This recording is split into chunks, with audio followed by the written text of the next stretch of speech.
మనోహర్ గారు, నిష్ గారు. గౌరవ ఉప ముఖ్యమంత్రి గారి తరఫున ఈ ప్రశ్నకు సమాధానం ఇస్తున్నానండి. అధ్యక్ష, పంచాయతీరాజ్ వ్యవస్థలో రోడ్ల నిర్మాణం ప్రధానమైన అంశం. ప్రత్యేకంగా గౌరవ ఉప ముఖ్యమంత్రి గారు పంచాయతీరాజ్ శాఖ చేపట్టిన తర్వాత అనేక సంస్కరణలు, ప్రజలకు ఉపయోగపడే విధంగా కొత్త ఆలోచనలు, వాటితో పాటు గిరిజన ప్రాంతాల్లో అడవితల్లి బాట అనేది ప్రత్యేకంగా ఆయన చేపట్టారు అధ్యక్ష. వాటికి అనేక కోణాల నుంచి ఆలోచించి అంతిమంగా ఈ ప్రాంతాల్లో నివసిస్తున్న మన గిరిజనులు జాతి సంపదగా మనం భావించుకుని వారికి ప్రత్యేకంగా మనం అందించాల్సిన సౌకర్యాల గురించి ఫోకస్ చేస్తూ ఈ విధంగా పంచాయతీరాజ్ శాఖలో కొన్ని సంస్కరణలు తీసుకొచ్చారు అధ్యక్ష. మొదటి ప్రశ్నకు గౌరవ సభ్యులు రామకృష్ణ గారు అడిగిన దానికి ప్రధానమంత్రి జన్మన్ ఎంజీఎన్ఆర్ఈజీఎస్ అదేవిధంగా పిఆర్ఆర్ ట్రైబల్ సబ్ ప్లాన్ గ్రాంట్ల కింద మంజూరు చేసిన పనులను అడవితల్లి బాట కార్యక్రమం కింద చేపడుతున్నారు అధ్యక్ష.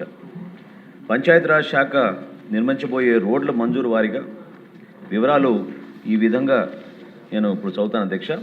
పిఎం జన్మన్ కింద టోటల్ నెంబర్ ఆఫ్ రోడ్స్ 303, అందులో బ్రిడ్జెస్ వంతెనలు 33, ట్రైబల్ హ్యాబిటేషన్స్ 341, దాని లెంత్ 865.96 కిలోమీటర్ల అధ్యక్ష. దానికి శాంక్షన్ చేసిన అమౌంట్ 914,44,00,000. అదేవిధంగా మహాత్మా గాంధీ ఎన్ఆర్ఈజీఎస్ పథకం కింద 81 రోడ్లు, వాటికి దాదాపు 106 ట్రైబల్ హ్యాబిటేషన్స్ కవర్ చేసుకునే విధంగా 156 కిలోమీటర్లు పొడవున్న ఈ రోడ్లకి 111 కోట్ల రూపాయల 9 లక్షల రూపాయలు శాంక్షన్ చేయడం జరిగింది అధ్యక్ష. పిఆర్ఆర్ ట్రైబల్ సబ్ ప్లాన్ కింద 9 రోడ్లు, 19 హ్యాబిటేషన్స్ కవర్ అవుతాయి అధ్యక్ష. దీని లెంత్ సుమారు 48.85 కిలోమీటర్లు. దీనికి శాంక్షన్ అయిన అమౌంట్ 49,73,00,000 అధ్యక్ష. వీటితో పాటు మీ ప్రశ్నకు సమాధానం అవునండి, 2020 నుండి జియో సడక్తో సవరింపు చేస్తూ పిఎంజిఎస్వై కింద ప్రతిపాదనలు మంజూరు చేస్తున్నారు అధ్యక్ష. వీటితో పాటు పిఎంజిఎస్వై 3 మరియు పిఎంజిఎస్వై జన్మన్ కింద ఉన్న అన్ని ప్రతిపాదనలను కేంద్ర ప్రభుత్వం జియో సడక్ ప్లాట్ఫామ్ అనేది ఒకటి వాళ్ళు రూపొందించారు అధ్యక్ష. అది ఉపయోగించి మాత్రమే మంజూరు చేసింది మరియు అన్ని గ్రామీణ రోడ్లను సవరింపు చేయడానికి రాష్ట్రాలకు పూర్తిగా యాక్సెస్ లేదు అధ్యక్ష. అంటే కేంద్ర ప్రభుత్వం రిలీజ్ చేసిన ఈ ప్లాట్ఫామ్ జియో సడక్ అనే ప్లాట్ఫామ్ రాష్ట్ర ప్రభుత్వాలకి పూర్తిగా ప్రాప్యత లేకపోవడం వల్ల మన పంచాయతీరాజ్ విభాగం మన రాష్ట్రంలో గ్రామీణ రోడ్లపైన వేగవంతమైన సవరింపు కోసం ఇలాంటి వెబ్ ఆధారిత జియో గ్రామీణ రోడ్ల నిర్వహణ వ్యవస్థ అంటే GRRMS పోర్టల్ను అభివృద్ధి చేసింది అధ్యక్ష. సి ప్రశ్నకు సమాధానం అవునండి. ప్రత్యేకంగా ఇక్కడ మనం చెప్పుకోవాల్సింది అధ్యక్ష, ఈ ప్రధానమంత్రి జన్మన్ ప్రోగ్రాం కింద 303 రోడ్లు శాంక్షన్ చేశారు, 33 బ్రిడ్జిలు కూడా శాంక్షన్ చేశారు అధ్యక్ష. వాటిలో ప్రత్యేకంగా ఇప్పటి వరకు మనం ప్లాన్ చేసుకుంది 914 కోట్ల రూపాయల 44 లక్షల అధ్యక్ష. దాదాపు 341 ట్రైబల్ హ్యాబిటేషన్స్ దీంట్లో కవర్ అవుతాయి. వీటికి ఫేజ్ 1, ఫేజ్ 2, అదేవిధంగా 2023-24లో 149 హ్యాబిటేషన్స్ కవర్ అయ్యే విధంగా 130 రోడ్లు టేకప్ చేశారు అధ్యక్ష. అది సుమారు 280 కోట్ల రూపాయల 54 లక్షలు. 2024-25లో 90 హ్యాబిటేషన్స్, 76 రోడ్లు, వాటి పొడవు 297.18 కిలోమీటర్లు. దానికి ఖర్చైన డబ్బు 275 కోట్ల రూపాయల 7 లక్షల రూపాయల అధ్యక్ష.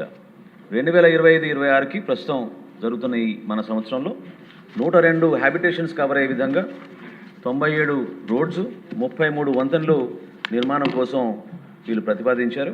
358 కోట్ల రూపాయలు 83 లక్షల రూపాయలతోటి దీనికి సంబంధించిన జియో నంబర్లు కూడా గౌరవ సభ్యులకి మేము అందించాం అధ్యక్ష.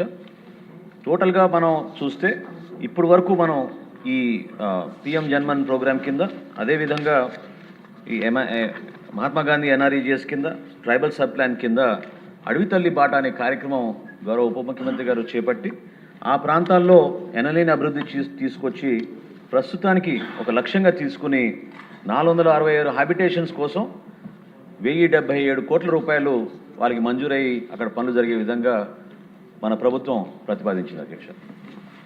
రామకృష్ణ గారు. ధన్యవాదాలు అధ్యక్ష. చాలా విపులంగా గౌరవ మంత్రి గారు సమాధానాలు ఇచ్చారు. ముఖ్యంగా ఈ శాఖకు మన ఉప ముఖ్యమంత్రి గారు గౌరవనీయులు పవన్ కళ్యాణ్ గారు వచ్చాక ప్రతి ఒక్క గౌరవ సభ్యులు ధైర్యంగా గ్రామాలకు వెళ్ళి మేము ఈ గ్రామాల అభివృద్ధి చేయగలిగామని చెప్పగలిగే ఆత్మస్థైర్యాన్ని ఇచ్చే విధంగా సుమారు 11,000 కోట్ల రూపాయలతో 4,000 కిలోమీటర్లు అభివృద్ధి చేయడమే కాకుండా గతంలో ఏ ప్రభుత్వం చేపట్టినటువంటి అడవి తల్లి బాట అన్నది, ఎందుకంటే అధ్యక్ష మీకు తెలుసు మన ప్రాంతంలోనే గిరిజన ప్రాంతాలు ఎక్కువగా ఉన్నాయి. వారు నోరు విడిచి అడగలేనటువంటి పరిస్థితుల్లో వారి అవసరాలు తెలుసుకొని మనమే చేయాల్సినటువంటి అవసరం ఉందని గమనించే మన ఉప ముఖ్యమంత్రి గారు అడవి తల్లి బాటలో సుమారు 11 కిలోమీటర్లు కాలిబాటను నడిచి డ్రైనేజ్ లేదు, మంచి డ్రింకింగ్ వాటర్ లేదు, ఇవన్నీ కూడా గమనించి ఆ ప్రాంతాలు అభివృద్ధి చేయాలని ఇప్పుడు వివిధ పథకాల కింద 2,000 కోట్ల రూపాయలు అభివృద్ధి కార్యక్రమాలు 734 గ్రామాలకి ఉంచే విధంగా ఇవ్వడం అన్నది చాలా హర్షించదగినటువంటి విషయంగా తెలియపరుస్తూ అధ్యక్ష, ఈ జియో సడక్ కార్యక్రమంలో మనం ఇంకా కొన్ని రోడ్స్ కవర్ అవ్వాల్సి ఉంది. కేంద్ర ప్రభుత్వం ఆధీనంలో ఉంది కాబట్టి మనం అది సడలింపు తీసుకొచ్చి ఇంకా ఇతర రోడ్లు ఏవైతే కవర్ కాలేదో అవి కూడా తీసుకురావాలి. అదే కాకుండా ఇప్పుడున్న ఎగ్జిస్టింగ్ బాటలు కాకుండా ఇంకా కొత్త గ్రామాలు కలుపుతూ రోడ్లు కూడా తీసుకురావాల్సినటువంటి అవసరం ఉంది. వీటికి కావాల్సిన ముఖ్యమైన ఇబ్బంది ఏంటంటే అక్కడ ఫారెస్ట్ డిపార్ట్మెంటు రోడ్లు మంజూరు చేసినా వారు మంజూరు చేయలేనటువంటి పరిస్థితులు. ఇప్పుడు ఫారెస్ట్ డిపార్ట్మెంట్ కూడా గౌరవ ఉప ముఖ్యమంత్రి గారి చేతిలో ఉంది కాబట్టి ఇటువంటి జాయింట్ మీటింగ్స్ పెట్టుకొని ఆ ఫారెస్ట్ క్లియరెన్సెస్ కూడా తెచ్చుకుంటే గిరిజనులకు చాలా ఉపయోగం జరుగుతుంది అధ్యక్ష. ఈ సందర్భం ఇంకొక విషయం కూడా తమ నోటికి తీసుకొస్తున్నా. గతంలో మన గౌరవ నాదెండ్ల మనోహర్ గారు స్పీకర్గా ఉన్నప్పుడు వారు ఎక్స్క్లూజివ్గా అరకు డిక్లరేషన్ అని చెప్పి అరకులో ఒక సమావేశం పెట్టుకొని శాసనసభ్యులందరినీ కూడా తీసుకోవాలి. బహుశా నాకు తెలిసి ఆ రోజు 160 మంది శాసనసభ్యులు అటెండ్ అయినటువంటి అతిపెద్ద సమ్మేళనం అధ్యక్ష అరకులో జరిగింది. 3 రోజుల పాటు చేసి దాని మీద పూర్తిగా అరకు డిక్లరేషన్ ఒక డిక్లరేషన్ ఇవ్వడం జరిగింది అధ్యక్ష. ఆ డిక్లరేషన్కు అనుబంధంగానే ఇప్పుడు జరుగుతున్నటువంటి అభివృద్ధి కార్యక్రమాలు జరుగుతున్నాయి కాబట్టి ఆ కార్యక్రమాలు ఆ డిక్లరేషన్ ఉన్న విధంగా చేయాల్సిందిగా కోరుతూ, తర్వాత సడక్ రోడ్స్ సంబంధించి కొన్ని పెండింగ్లు ఉన్నాయి అధ్యక్ష, అవి మంజూరు చేయాల్సినటువంటి అవసరం ఉంది. తర్వాత నాన్ షెడ్యూల్ ఏరియాస్ కొన్ని ఉన్నాయి అధ్యక్ష. వాటికి ఏంటంటే ట్రైబల్ ఏరియాసే మనకి మీకు ఫుటీల్స్ మీకు నర్సీపట్నంలో ఉన్నాయి, చోడవరం ఉన్నాయి, మాడుగులో ఉన్నాయి, అవన్నిటి కూడా ఫుటీల్స్ కూడా కవర్ అయ్యే విధంగా చేయాల్సిన అవసరం ఉంది. వీటన్నిటికంటే తీవ్రమైనటువంటి కార్యక్రమం ఇంకోటి ఉంది అధ్యక్ష. మనకు ఒరిస్సా బోర్డర్లో సంబంధించి సుమారు 10 గ్రామాలు ఉన్నాయి అధ్యక్ష. ఆ 10 గ్రామాలు అటు ఒరిస్సాకి కానీ ఆంధ్రాకి కానీ సంబంధించినటువంటి విధంగా కొటియా అనేటువంటి ప్రాంతానికి సంబంధించి సుమారు 10 గ్రామాలు నేను లిస్ట్ ఇస్తాను అధ్యక్ష. ఈ గ్రామాలు అంటే ఒరిస్సా వాళ్ళు అవి మావంటున్నారు, మనమేమో మొదటి నుంచి కూడా విభజన చట్టం ప్రకారం మనకు వచ్చినటువంటివి ఇది సుప్రీంకోర్టులో 68 నుంచి ఉన్నాయి అధ్యక్ష. దీని మీద సుప్రీంకోర్టు కూడా స్టే కూడా ఇచ్చింది.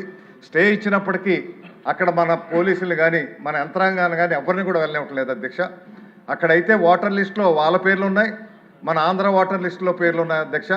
అక్కడ ఉన్న ప్రజలైతే మటుకు ఆంధ్రాతోనే ఉండాలని కోరుకుంటున్న ఆంధ్ర ఆఫీసర్స్ ఎవరు వెళ్ళినప్పటికీ కూడా వాళ్ళు పోలీసులు పెట్టి వెనక్కి పంపిస్తున్నటువంటి పరిస్థితులు ఉన్నాయి అధ్యక్ష.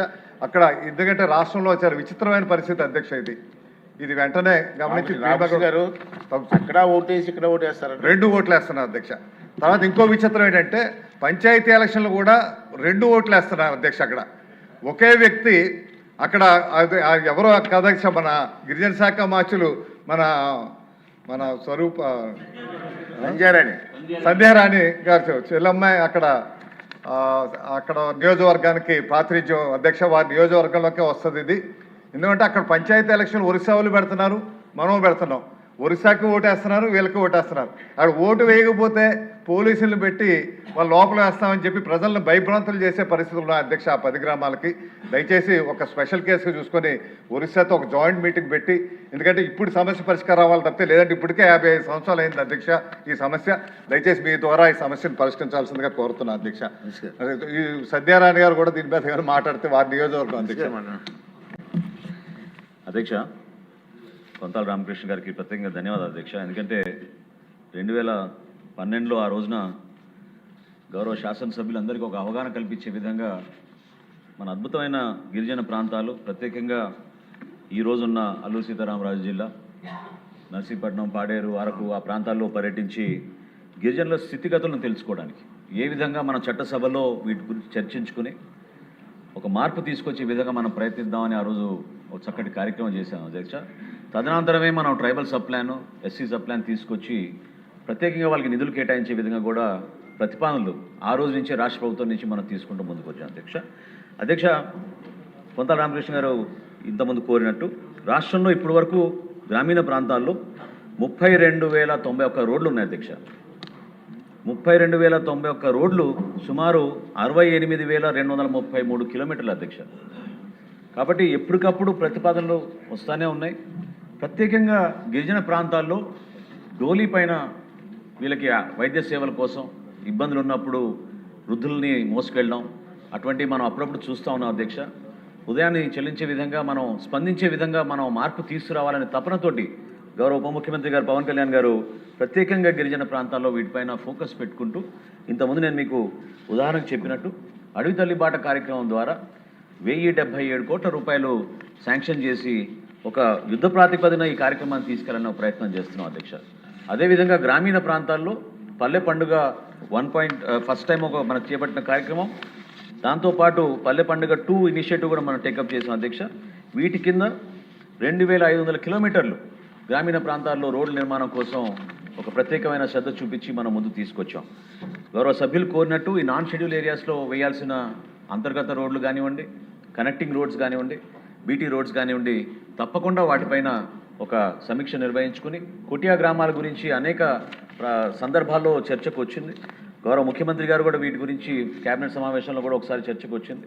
తప్పకుండా దీనిపైన మేము ఫోకస్ చేసి ఎక్కువగా ఈ పీవీటీజీ గ్రామాలపైన హ్యాబిటేషన్స్ మీద ఫోకస్ చేస్తున్నాం. పీవీటీ హ్యాబిటేషన్స్ ఎక్కడైతే ఉన్నాయో వాటికి ప్రాధాన్యత ఇచ్చుకుంటూ ముందు తీసుకెళ్తాం అధ్యక్ష. తప్పకుండా మీ దగ్గర ఉన్న లిస్ట్ ఏమైనా ఉంటే అది అందిస్తే గౌరవ ఉప ముఖ్యమంత్రి గారిని అందిస్తాం. ధన్యవాదాలు అధ్యక్ష. ఓకే అండి. నెక్స్ట్ క్వశ్చన్ అండి. క్వశ్చన్ నెంబర్ 1435 అగ్రికల్చర్ మినిస్టర్ గారు.